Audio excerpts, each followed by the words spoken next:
Que Dios siempre nos esté llenando de su amor y ser guiado siempre por el Espíritu Santo. Muy bien, hermanos, quiero solamente compartirles la frase de un pastor muy famoso, Charles Spurgeon. Él dice: cuando seas postrado bajo el gran peso del dolor, adora y alaba a Dios desde ahí. En pleno rendimiento a su divina voluntad, di como Job: aunque él me matare, en él esperaré.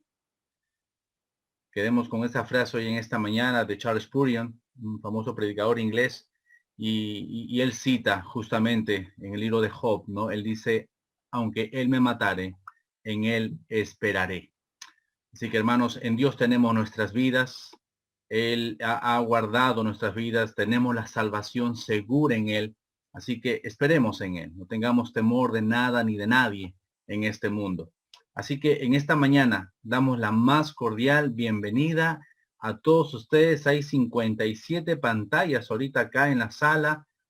Damos gracias a cada familia por su presencia. Hay personas que nos están visitando y, como dije hace un momento, nos sentimos bastante contentos por su presencia. Está Luis Alonso, está César Eliazar. Veo varias personas. Bienvenidos en esta mañana a cada familia. Que Dios los bendiga grandemente. Muy bien, tenemos palabra de Dios hoy. He invitado a nuestro hermano Frank Cuya. Hoy estaremos escuchando pues palabra de Dios. Se titula así el sermón. Él lo va a estar explicando: los pero no de Pablo en las aflicciones. Así que, hermano Frank, te doy el pase en esta mañana. Que Dios te use y te bendiga. Gracias, pastor. Buenos días con todos, hermanos. Bueno, primero dar gracias a Dios por la oportunidad de poder dirigirme una vez más a ustedes con la palabra del Señor. Gracias, pastor Juan Pablo. Gracias, pastor David, por permitir este tiempo de dirigirme a los hermanos. Gracias, Briana, por hacer la lectura de 2 Corintios, capítulo 4, 1 al 18. Ciertamente estaremos tratando los versos 7 al 18, pero era necesario leer todo el capítulo para poder entender un poquito más. Bien, oremos. Dios, amado Padre, que estás en los cielos, ¿quién podrá mantenerse de pie delante tuyo, Señor? Nadie.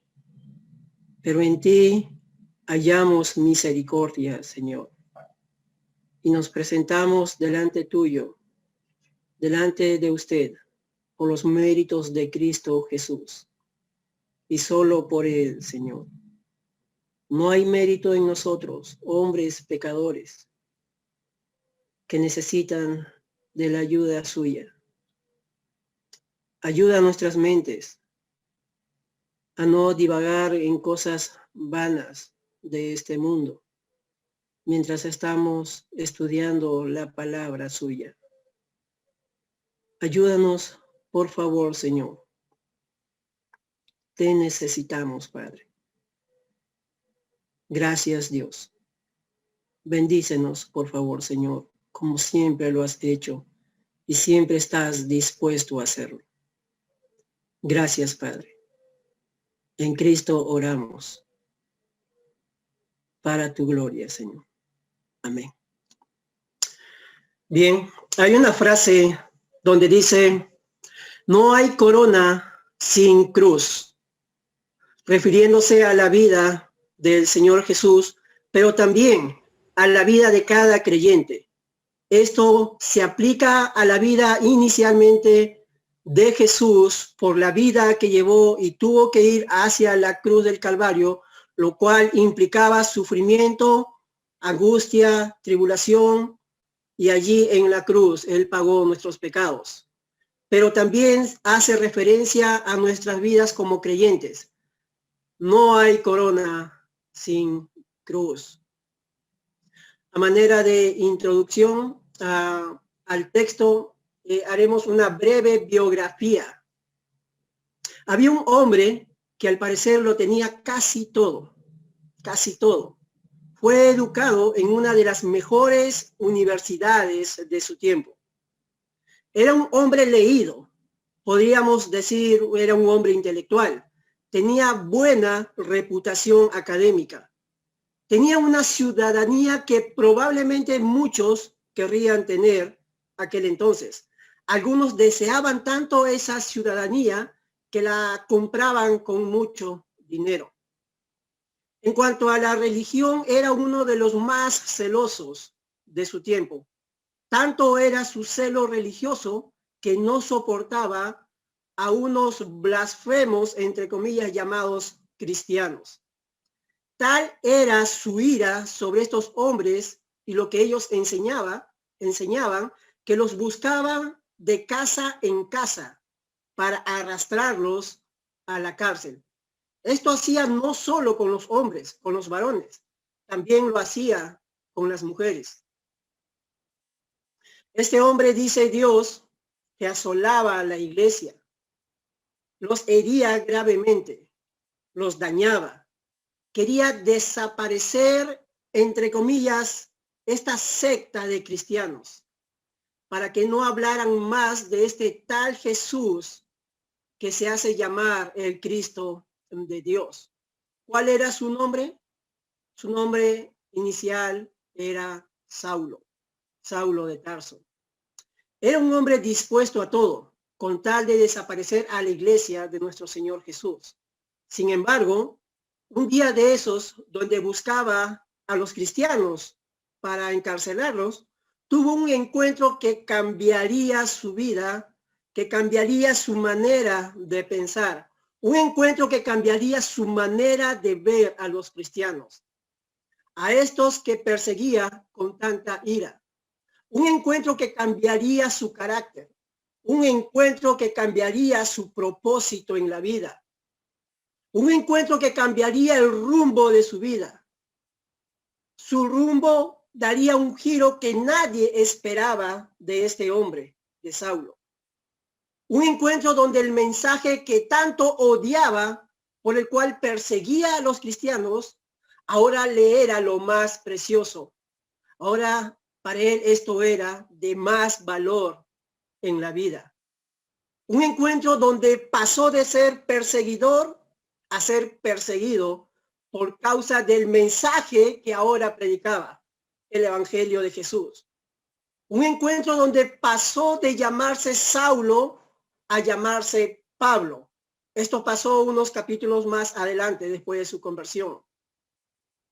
Tuvo un encuentro donde le hizo recapacitar acerca de sus logros en la vida, sobre aquellas cosas que logró fuera de Cristo. Dijo que todo lo tenía por basura para ganar a Cristo. Todo esto pasó a segundo plano y su vida era Cristo.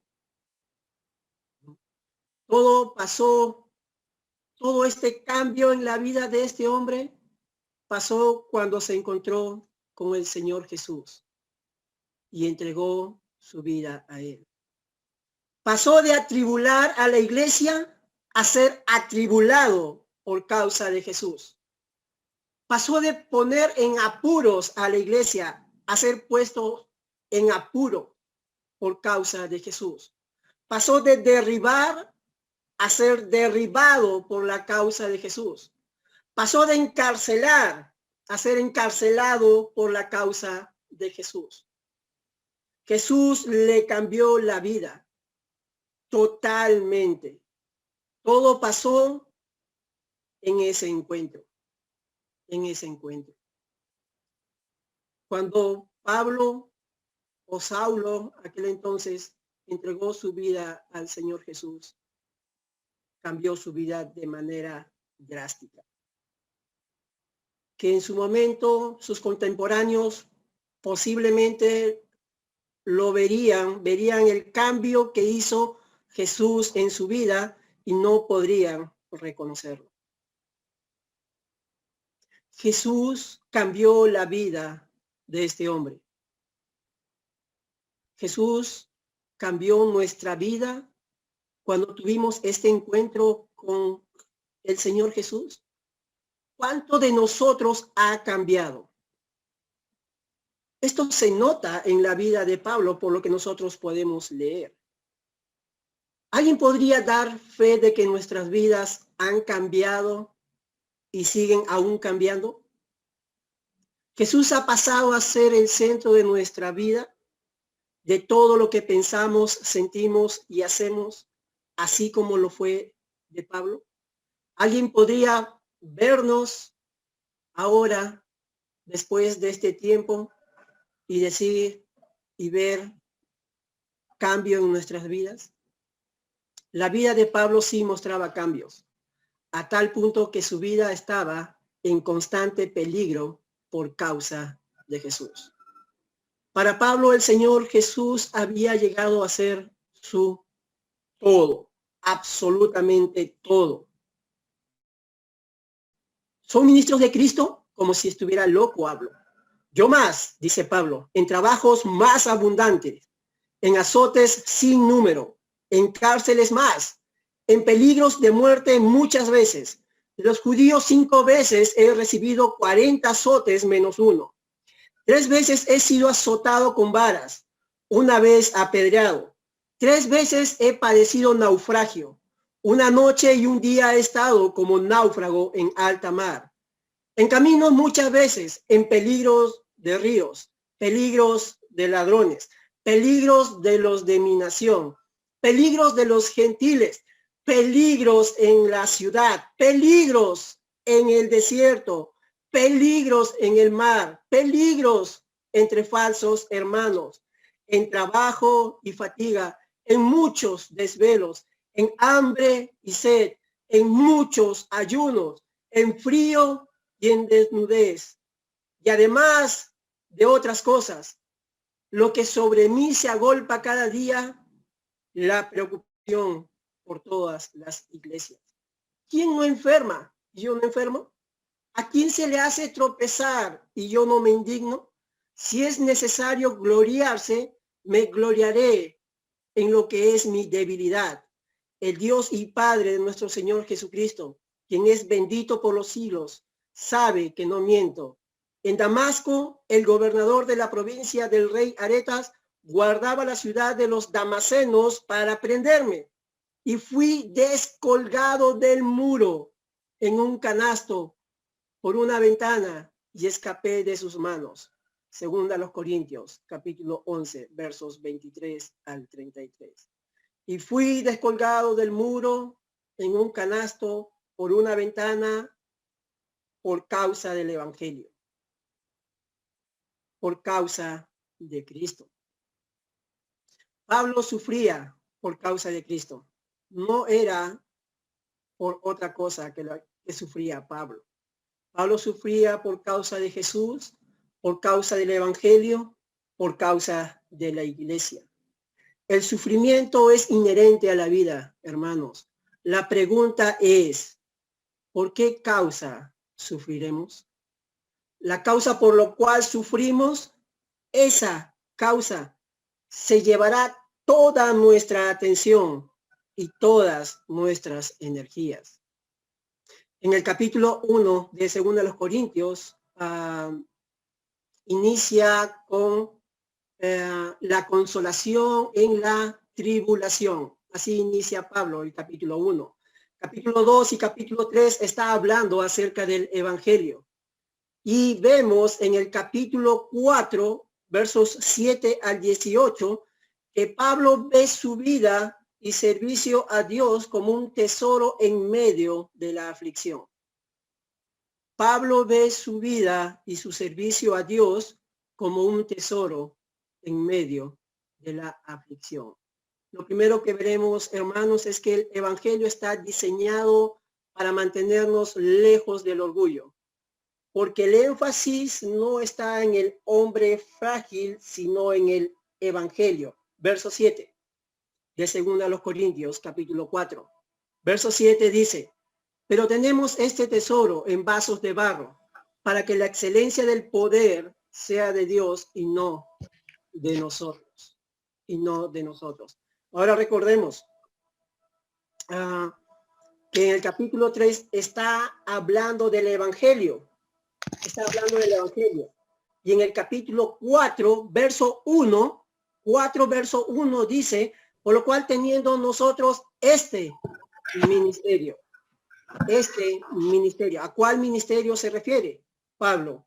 El de la palabra de Dios. El de la palabra de Dios, el Evangelio, la predicación. Entonces, desde el verso 1 del capítulo 4, Pablo va a unir la predicación de la palabra de Dios con el sufrimiento, con la tribulación, cuando allí al final del verso dice, no desmayamos. Entonces Pablo va a unir la predicación de la palabra de Dios con el sufrimiento, con la tribulación, con la persecución. Esto va a pasar, hermanos, cuando predicamos la palabra de Dios. Verso 7. Pero tenemos este tesoro en vasos de barro, para que la excelencia del poder sea de Dios y no de nosotros. Pregunta, ¿a qué se refiere Pablo cuando dice este tesoro? Bueno, se refiere al Evangelio. Se refiere al Evangelio. ¿Y a qué se refiere Pablo cuando dice vasos de barro? ¿A qué se está refiriendo a Pablo? Bueno, se refiere a nosotros. En el verso 7 vemos un contraste entre el mensaje, es decir, el Evangelio, y los mensajeros, nosotros, los hijos de Dios. Allí vemos un contraste. Pablo llama al mensaje tesoro y a los mensajeros vasos de barro. Nosotros, los hijos de Dios, somos los mensajeros, es decir, los vasos de barro mencionado allí. Cuando Pablo escribe, probablemente se dirige hacia su característica, es decir, el vaso de barro, hacia su característica, hacia su uso y valor. Explico, estos vasos de barro o arcilla eran frágiles, fácil de romper, que se quiebran con facilidad. Eran muy baratos en precio. Eran fácilmente reemplazables, pero también servían para guardar cosas de gran precio, de mucho valor como joyas, pero también servían para transportar probablemente algún líquido o algo. Eran vasos de barro o arcilla. Entonces, probablemente Pablo, cuando Pablo está refiriéndose a vasos de barro, está hablando de estas características. Está hablando acerca de su uso. Está hablando acerca de su valor. Ciertamente así es la vida del hombre, hermanos. La Biblia describe la vida del hombre como hierba de campo o neblina de la mañana.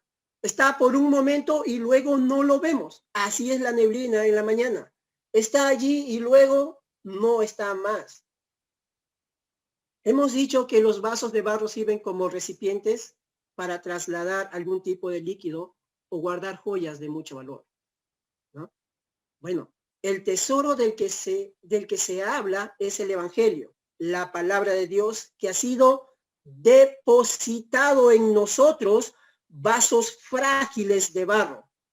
Este Evangelio, la palabra de Dios que está depositado en nosotros, es capaz de convertir la oscuridad natural del corazón del hombre por causa de su pecado a ser luz. La palabra de Dios tiene poder. Verso 6 del mismo capítulo. Porque Dios, que mandó que de las tinieblas resplandeciese la luz, es el que resplandeció en nuestros corazones para iluminación del conocimiento de la gloria de Dios en la faz de Jesucristo. Es esta palabra la que tiene poder. Cuando compartimos la palabra de Dios con alguien, es la palabra de Dios quien convence al hombre de su pecado y lo lleva al arrepentimiento. No somos nosotros. Nosotros solo somos los que llevamos, los que trasladamos la palabra de Dios. Dios ha decidido depositar este en vasos frágiles, como lo somos nosotros. Entonces, cuando nosotros predicamos la palabra, cuando nosotros compartimos la palabra, que no se piense que es por que la persona ha recibido la palabra por causa de nuestra elocuencia, de nuestro conocimiento o de ser alguien carismático. No, no, para nada. ¿No? Es porque la palabra de Dios en sí tiene poder. Pero sí somos nosotros responsables de llevar la palabra de Dios a quienes lo necesitan. Pero hay una razón por la que Dios depositó este gran tesoro del Evangelio en vasos de barro frágil, quebradizos, débil, reemplazable, como lo soy yo. ¿Para qué? ¿Cuál es el propósito? Para que la excelencia del poder sea de Dios y no de nosotros. No es de nosotros, es de Dios. Es de Dios. Así Dios nos protege del vano orgullo de pensar de más de nosotros mismos. Pablo menciona la misma idea. Pablo menciona la misma idea en el capítulo 3, un capítulo atrás, en el verso 5 dice, no que seamos competentes por nosotros mismos para pensar algo de nosotros mismos, sino que nuestra competencia proviene de Dios. De Dios. Y tiene la misma idea más adelante en el capítulo 13, verso 4, cuando dice, pues también nosotros somos débiles en Él, pero viviremos con Él por el poder de Dios para con vosotros. ¿No? Entonces, hermanos, por muy grande, importante, poderoso o atractivo que llegue a ser el hombre por sus logros o su propia gloria, el cristiano se hace consciente que vive al nivel de los mortales comunes y corrientes. Nosotros. Toda persona es víctima del tiempo y las circunstancias de la vida. Todos. Somos víctimas del tiempo, de las circunstancias, de la vida, del pecado, de la debilidad, del dolor, del sufrimiento. No vamos a escapar de esta verdad. Vivimos en un mundo caído. Vivimos en un mundo caído en medio de personas caídas como nosotros. Amados hermanos, la vida nos ha acercado. La vida nos ha rodeado. La vida nos ha cubierto de debilidad. Sin embargo, Cristo nos ha cercado. Cristo nos ha rodeado. Cristo nos ha cubierto de su gracia con su sangre preciosa. Para que no olvidemos que la debilidad es cosa nuestra y la gloria y el poder y la majestad es de Dios. Y no somos nosotros, es Dios. Es Dios. Mientras vivamos, mientras Dios nos dé la vida, en medio de circunstancias difíciles, prediquemos la palabra de Dios. Mostremos al mundo el tesoro que Dios ha depositado en nosotros. Somos sus mensajeros. Somos vasos de barro. Así como el vaso de barro servía para guardar un tesoro y trasladar líquidos, nosotros traslademos a otros el tesoro que Dios ha depositado en nosotros. La palabra de Dios. Hermanos, no debemos temer los años que tenemos encima. No debemos temer las enfermedades. No debemos temer el virus. ¿Por qué? Porque estas cosas nos acercan más a Dios no nos acerca a la muerte, porque tenemos vida eterna en Cristo Jesús. Porque tenemos vida eterna en Cristo Jesús. Entonces, el énfasis en el versículo 7 no es tanto, no es el vaso de barro, es el tesoro que hay en el vaso de barro, que es la palabra de Dios. Es allí el énfasis, es la palabra quien tiene poder, no el vaso, es la palabra. Ahora hacemos la transición a los versos 8 y 9, donde Pablo va a continuar con el mismo hilo de pensamiento. Ahora va a mezclar la debilidad del hombre y la gloria de Dios. Pero Pablo va a seguir con el mismo pensamiento. Lo segundo que aprendemos, hermanos, es que el poder de Dios está presente en la vida del creyente, que es como vaso de barro frágil. Versos 8 y 9. 8 y 9 dice que estamos atribulados en todo, mas no angustiados.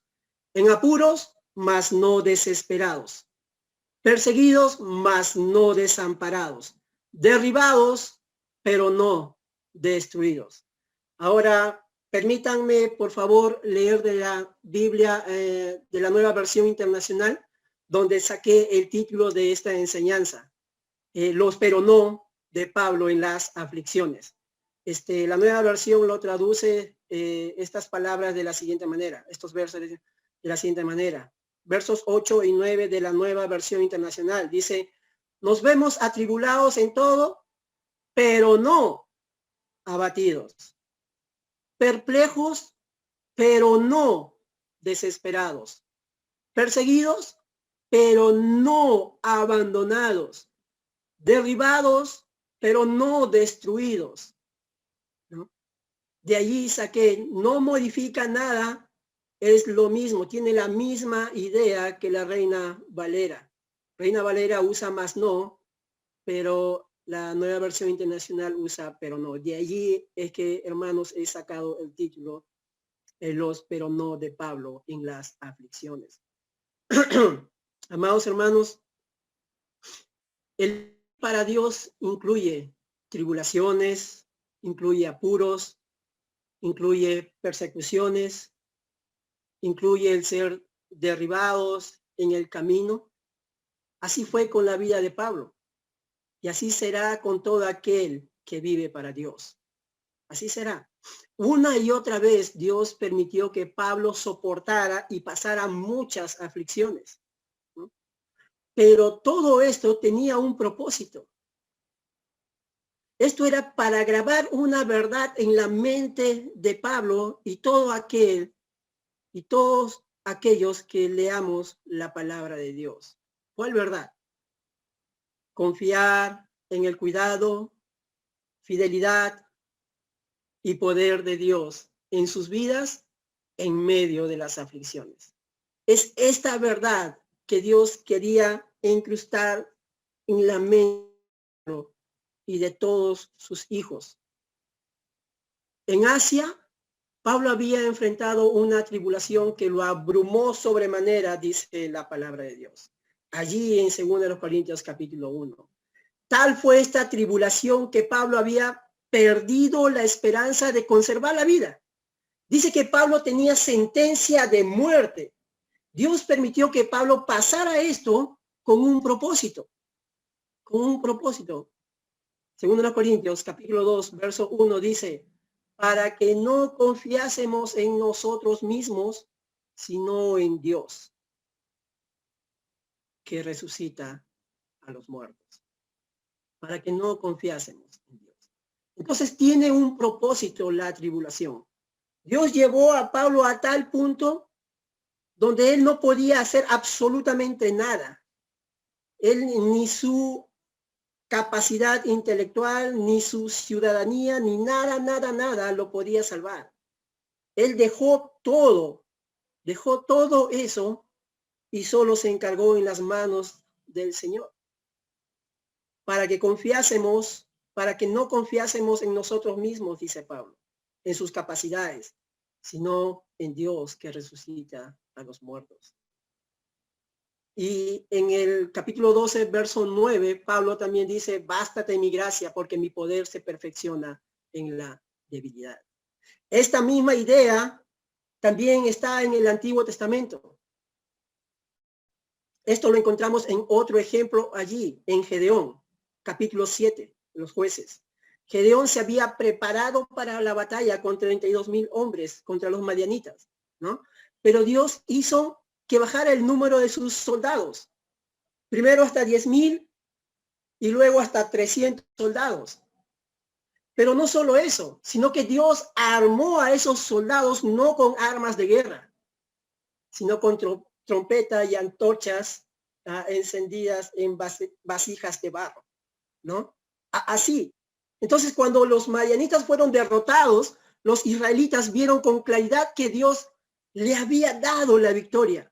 No fueron con muchos hombres, ni con armas de guerra, solo se sometieron a Dios y Dios le dio la victoria. No fueron sus destrezas en la batalla, ni su estrategia de guerra. Fue Dios quien les dio la victoria. Ellos solo mostraron su debilidad y Dios mostró su poder. Entonces hay un claro contraste entre estos versículos 8 y 9. Dice que estamos atribulados en todo, mas no angustiados. En apuros, mas no desesperados. Perseguidos, mas no desamparados. Derribados, pero no destruidos. Estos versos enfatizan la misma verdad. Estos dos versos, 8 y 9, están enfatizando la misma verdad. Están siguiendo el mismo hilo de pensamiento del verso 7. ¿Y cuál es esta verdad? Somos vasos de barro, débiles y frágiles. Pero el poder de Dios es más fuerte que nuestra debilidad. Pablo estuvo bajo presión constante, ¿no? Atribulado, presión constante, pero Dios siempre le dio una salida. Pablo estuvo en apuros, confundido, pero nunca totalmente perdido. Pablo sufrió martirio, pero nunca fue desamparado por Dios.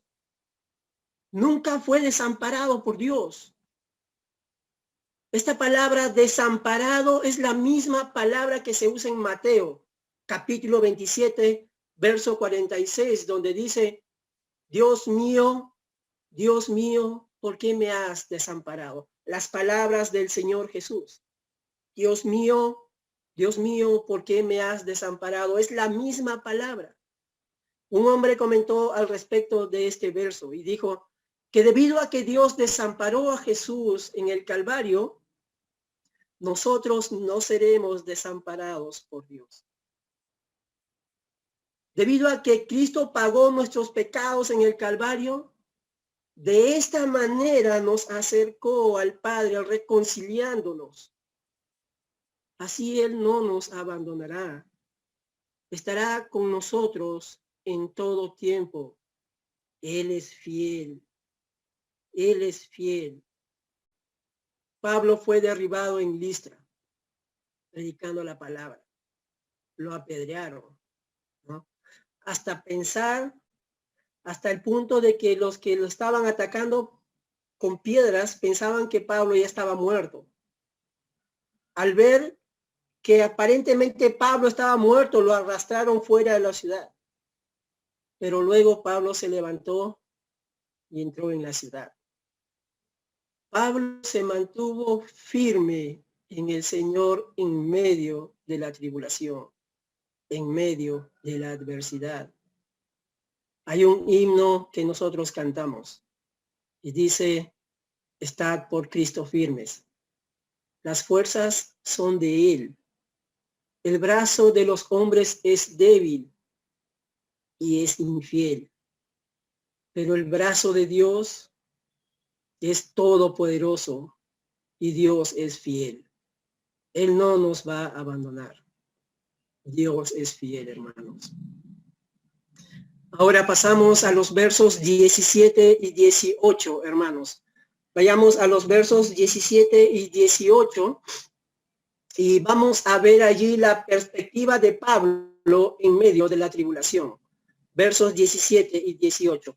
¿Qué miraba Pablo en medio de la tribulación? ¿Por qué Pablo podía decir que estamos atribulados en todo, mas no angustiados? En apuro, mas no desesperados. Perseguidos, mas no desamparados. Derribados, pero no destruidos. ¿Qué era? ¿Cuál era este secreto de Pablo? ¿Cuál era el secreto de Pablo en medio de la tribulación? Versos 17 y 18. Dice, porque esta leve tribulación momentánea produce en nosotros un cada vez más excelente y eterno peso de gloria. Verso 18. No mirando nosotros las cosas que se ven, sino las que no se ven. Porque las cosas que se ven son temporales, pero las que no se ven son eternas. Son eternas. Entonces, hermanos, ¿cuál era la perspectiva de Pablo en medio de la tribulación? Vemos en el texto que Pablo aún está pensando en las tribulaciones, porque esta leve tribulación momentánea, dice, ¿no? Entonces Pablo aún sigue este hilo de pensamiento acerca de la tribulación, y Pablo estuvo constantemente, tuvo que soportar constantemente a tribulación por causa del evangelio. Pablo en el verso 17, observemos que llama a la tribulación momentánea, pero es leve y momentánea si nosotros contamos con lo que Pablo pasó en el capítulo 1, donde vemos que tenía sentencia de muerte, hemos visto. Entonces, para Pablo miraba, observaba la tribulación como leve y momentánea. Pablo podía decir que su tribulación era leve y momentánea porque él esperaba algo mayor que en comparación con la tribulación que estaba pasando. La tribulación le parecía leve y momentánea al lado de su esperanza, de aquello que Pablo estaba esperando, aquello que él dice que no, que es invisible, que no puede ver. ¿Qué estaba mirando Pablo? ¿Qué era eso que miraba Pablo que no se podía ver, pero dice que eran eternas? Dice que son eternas. Pablo miraba la gloria que le esperaba cuando Jesús regrese y se lo lleve con él. Pablo sabía que aquel que resucitó al Señor Jesús también lo iba a resucitar a él. Verso 14. Sabiendo que el que resucitó al Señor Jesús, a nosotros también nos resucitará con Jesús y nos presentará juntamente con vosotros. Esa gloria que ofrece Jesús no es momentánea, sino eterna. Pero es lo que esperamos, aquello que no se ve. Nosotros viviremos eternamente con Dios y eso es lo que creemos. En eso tenemos fe, que viviremos eternamente con Dios, eternamente con Cristo. Por eso, aunque la tribulación, aunque los problemas, aunque las aflicciones sobrepasen toda medida de dolor, ese dolor es leve, es momentáneo. Si lo comparamos con la eternidad que pasaremos con Jesús en su presencia. Y así será. Esto creemos. En esto aguardamos. Esta es nuestra esperanza. Nosotros creemos que pasaremos la eternidad con el Señor Jesús, porque esa es su promesa y Él es fiel a su palabra. Nosotros confiamos en su promesa. Yo me voy a sentar, yo voy a poner mis bases en su promesa. En esto yo voy a confiar. La Biblia dice que Noé preparó el arca por fe, ¿no? Porque hasta ese tiempo no había llovido. La Biblia dice que Abraham salió de Ur de los Caldeos por fe, sin saber a dónde iba. La Biblia dice que Sara concibió siendo anciana, porque era fiel quien lo había prometido, Dios. La Biblia dice que por la fe Moisés, hecho ya grande, rehusó llamarse hijo de la hija de Faraón, escogiendo antes ser maltratado con el pueblo de Dios que gozar de los deleites temporales del pecado, teniendo por mayores riquezas el vituperio, es decir, insultos, burlas, deshonra, descrédito, injuria, que los vituperios de Cristo, que los tesoros de los egipcios. ¿Por qué? Porque tenía puesta la mirada en el galardón. Él estaba mirando lo que no se veía, las cosas eternas. Él estaba viendo el galardón. Los profetas predicaban de esa promesa de Génesis 3. Por fe predicaban y eran encarcelados, y eran matados, y eran aserrados. Eran puestos en cárceles, eran puestos en pozos. Ellos predicaban por fe. Por la fe Moisés dejó Egipto, no temiendo la ira del rey, porque se sostuvo como viendo al invisible. Moisés vio el oprobio de Cristo como mayor tesoro de los deleites temporales que este mundo nos ofrece. Los oprobios de Cristo es mayor que aquellas cosas que nos ofrece este mundo. Moisés soportó los vituperios de Cristo. ¿Por qué? Porque tenía puesta su mirada en el galardón, en aquello que no se veía, pero sí creía, sí confiaba. Él tenía fe. ¿Cómo se mantuvo en pie Moisés? Moisés estaba viendo al invisible. ¿Cómo puede ser eso? ¿Puedes ver al invisible? Él estaba viendo a aquel que no podemos ver con los ojos naturales, pero creemos que está con nosotros. Podemos verle a él con nuestros ojos espirituales. Romanos 8:18 dice: pues tengo por cierto que las aflicciones del tiempo presente no son comparables con la gloria venidera que en nosotros ha de manifestarse.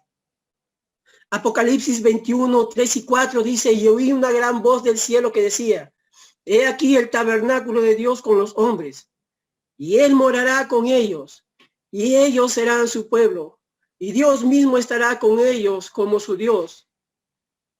Verso 4: enjugará Dios toda lágrima de ellos, de los ojos de ellos, y ya no habrá más muerte, ni habrá más llanto, ni clamor, ni dolor. No habrá más nada de eso en la presencia de Dios. Nada. Esta es la promesa de Dios. Esta es la promesa de Dios. Hebreos 12, capítulo 1, Hebreos capítulo 12, versos 1 y 2. Dice: por tanto, nosotros también, teniendo en derredor nuestro tan grande nube de testigos, despojémonos de todo peso y del pecado que nos asedia, y corramos con paciencia la carrera que tenemos por delante. Verso 2: puesto los ojos en Jesús, el autor y consumador de la fe, el cual por el gozo puesto delante de él sufrió la cruz, menospreciando el oprobio, menospreció el deshonor, la vergüenza, y se sentó a la diestra del trono de Dios. Considerad aquel que sufrió tal contradicción de pecadores contra sí mismo, para que vuestro ánimo no se canse hasta desmayar.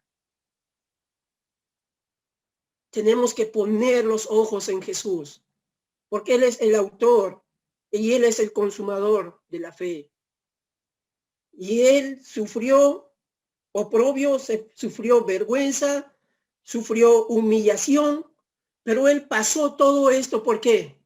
Porque él estaba mirando allí su trono. Él estaba mirando detrás de la cruz. Él estaba mirando el resultado de la cruz, lo que iba a hacer él allí. Y luego él iba a sentarse a la diestra de Dios Padre Todopoderoso. Él estaba mirando el futuro. Esa es la esperanza. Esa es nuestra esperanza. Nuestra esperanza no está en este mundo, en las cosas que vemos. Nuestra esperanza está en Jesús. Adelante.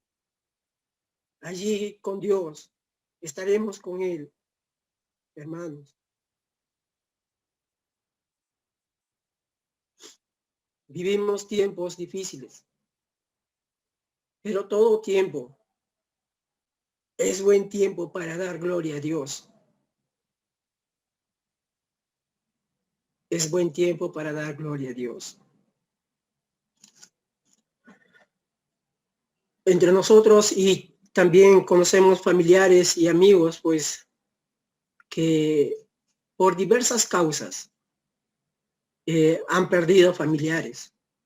Probablemente económicamente están mal, han perdido familia, hay problemas en casa.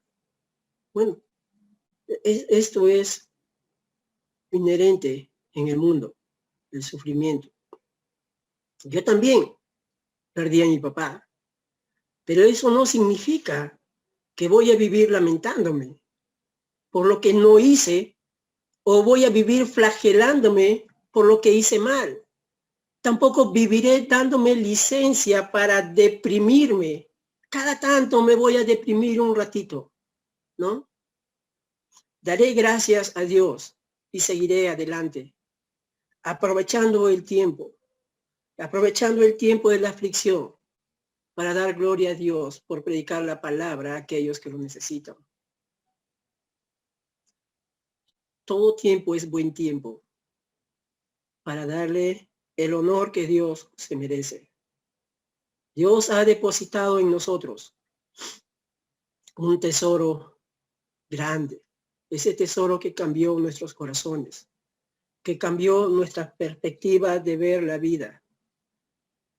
Este tesoro que está depositado en nosotros, Dios está esperando que lo llevemos a otros.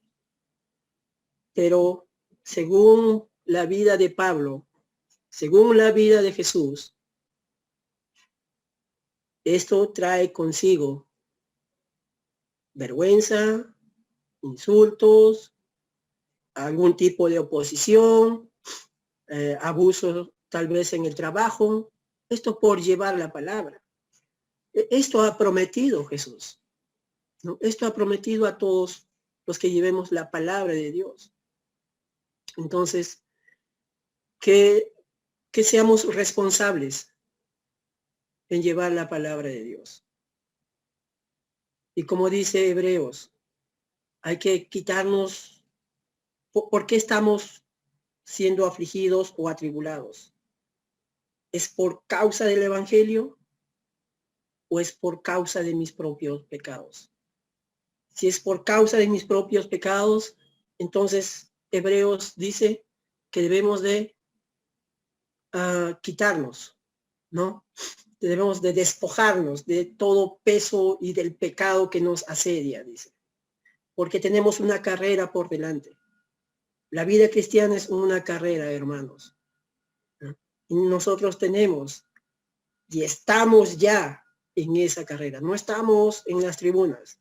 Nosotros estamos en esta carrera. Y despojémonos de todo pecado que hay en nosotros, porque no nos permitirá correr esta carrera. Hay un galardón que nos espera, ¿no?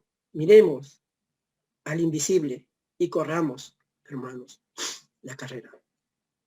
Entonces, no daremos gloria si dejamos que este mundo nos oprima.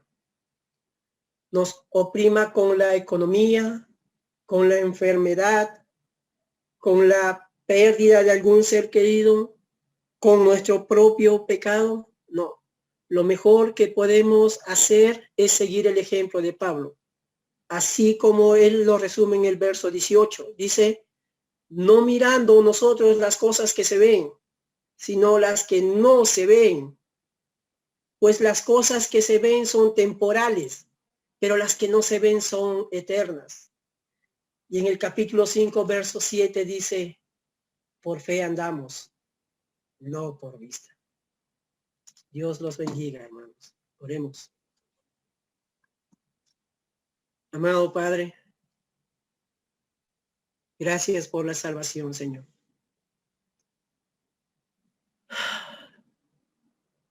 Aún antes que usted nos salvara, nos cuidaba. Y ahora más siendo sus hijos.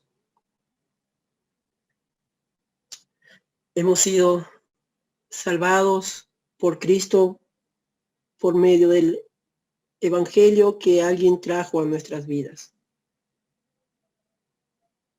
Alguien nos habló, Señor, y depositó este tesoro precioso en nosotros. Y nosotros somos llamados, mi Señor, a llevar este mensaje. Nosotros, hombres infieles,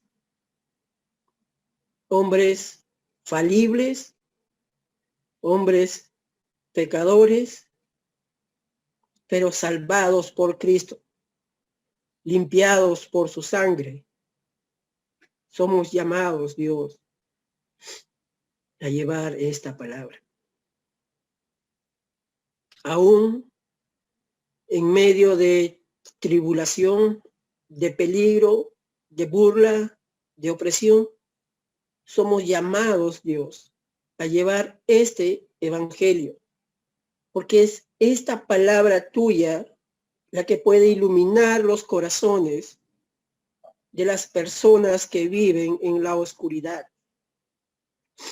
Es esta palabra que hará trasladar de la oscuridad a este pecador a la luz admirable de Cristo.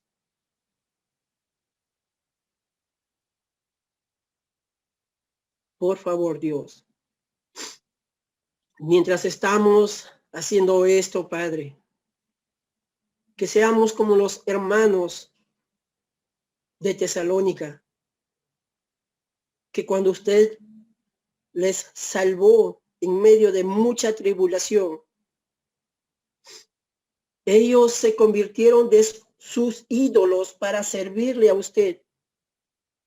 Y mientras le servían a usted, ellos esperaban a Jesús,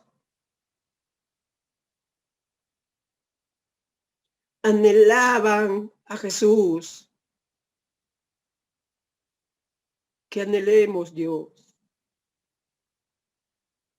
que anhelemos la santidad para ese día en que nos encontremos. Ayúdanos, Padre, que si somos atribulados, que si somos avergonzados, que sea por la causa de Cristo. Ayúdanos, Dios. Ayúdanos a ver el galardón. Ayúdanos a ver a usted. Gracias, Padre. Gracias, Dios. Usted es bueno. Usted es fiel, Señor. Gracias. En su Hijo oramos. Amén y amén.